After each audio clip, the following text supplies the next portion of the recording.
Di saat itu Imam Mahdi jadi imam, Nabi Isa jadi makmum. Tapi ulama mengatakan hanya sholat itu saja. Setelahnya Nabi Isa yang jadi imam, seterusnya sampai terbunuhnya Dajjal, dan Nabi Isa turun di akhir hari Dajjal. Ya Habibi ya Muhammad. Datangnya dari Alex Rudiusa, pertanyaannya adalah, selama hidup Imam Mahdi, apakah yang diajarkan oleh Imam Mahdi tersebut, Ustaz?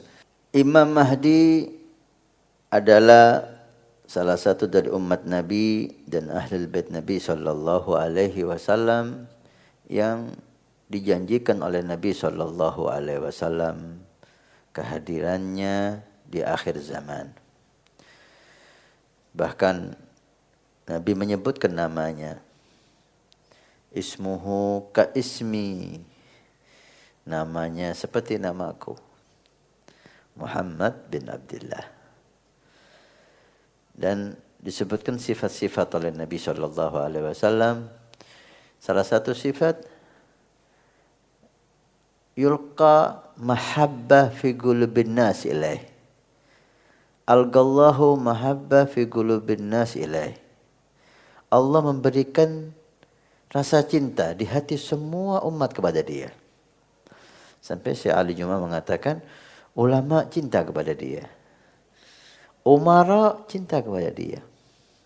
Polisi, tentara cinta kepada dia. Masyarakat cinta kepada dia. Subhanallah, ini ciri-ciri Imam Mahdi. Dicintai semua golongan.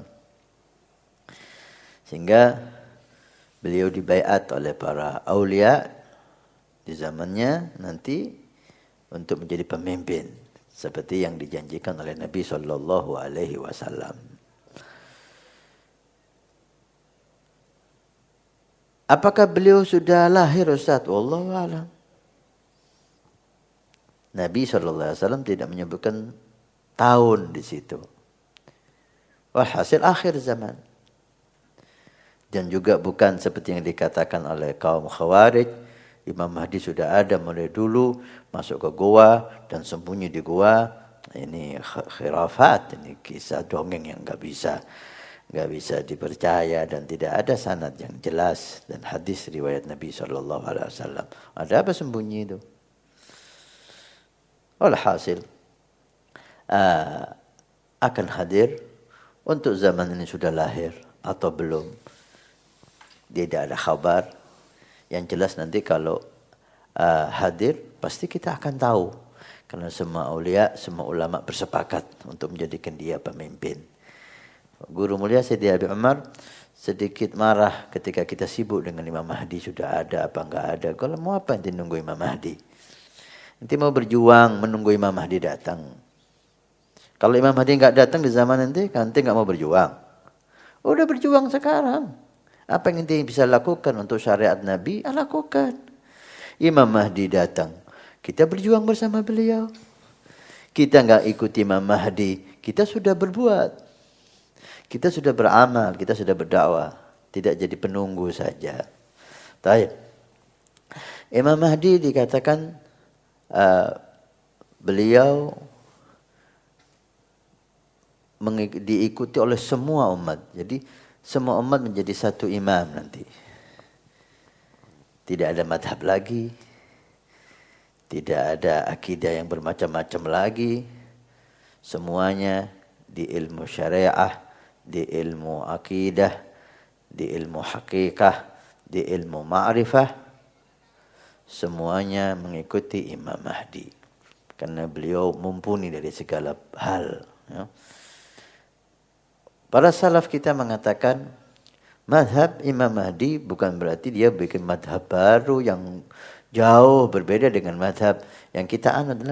Bahkan madhab Imam Syafi'i sangat mirip dengan madhab Imam Mahdi. Hampir sama persis, tinggal perubahan atau sedikit sekali dibanding madhab-madhab yang lain. Ulama kita mengatakan di madhab Imam Syafi'i lebih mirip dengan madhab Imam Mahdi nanti. Artinya tidak perlu perubahan yang banyak. Dan semua bersepakat, semua membaiat beliau menjadi pemimpin umat Islam sedunia. Sampai Ketika di Baitul Maqdis, beliaulah yang akan menguasai dan membuka kembali Baitul Maqdis, memerangi Yahudi dan Nasara, perang besar-besaran. Gimana caranya peperangannya? Wallahu alam. Apakah dengan kuda seperti zaman Nabi, gak ada lagi ini media, atau malah lebih canggih? Wallahu alam. Banyak pendapat di sana dan di sini, tapi menurut Habib Abu Bakar Adni, semakin zaman ini semakin maju nanti ke depan. Bisa dibayangkan sedunia mau dipimpin satu orang, gimana caranya kalau nggak melalui media? Nah, sekarang ini saya bicara di sini bisa dilihat di mana-mana. Sedunia kalau mau nonton acara ini lewat YouTube, lewat Facebook. Mungkin media semakin canggih di zaman itu. Ya. Ini logikanya. Tapi nas dari Nabi belum kita temukan. Maka tidak ada yang bisa memastikan keadaannya semacam ini, peperangannya semacam inilah. Semuanya berijtihad dengan nas dan dengan akal, dengan keadaan yang mereka pahami. Sampai di Baitul Maqdis, waktu itu salat, kalau nggak salah salat fajr, sudah iqamati salat, sudah qomat, Nabi Isa turun. Ketemu Nabi Isa dengan Imam Mahdi di Baitul Maqdis, di Masjidil Aqsa. Imam Mahdi mengetahui itu Isa Al-Masih, maka disuruhlah Nabi Isa menjadi imam salat, karena dia Nabi dan Rasul. Tapi Nabi Isa menolak. Uqimatis shalah bi ismik. Qomat ini perintah kamu, karena imam yang menyuruh, muadzin itu qomat, maka kamu yang jadi imam. Dan akhirnya Imam Mahdi menjadi imam salat subuh di saat itu, dan Nabi Isa menjadi makmum.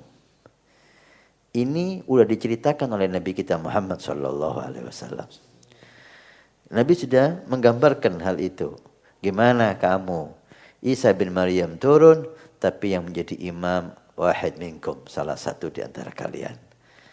Di saat itu Imam Mahdi jadi imam, Nabi Isa jadi makmum. Tapi ulama mengatakan hanya sholat itu saja. Setelahnya Nabi Isa yang jadi imam, seterusnya sampai terbunuhnya Dajjal, dan Nabi Isa turun di akhir hari Dajjal. Dajjal keluar, kalau Dajjal keluar karena dia sudah ada. Ulama mengatakan dia sudah ada di tempat yang Allah Subhanahu wa taala penjara di tempat itu, dan tempat itu ada banyak macam pendapat, tidak perlu kita bahas di mana itu tempat. Yang jelas kata guru mulia kita Habib Bakar Adni, Dajjal ini memantau keadaan dunia ini.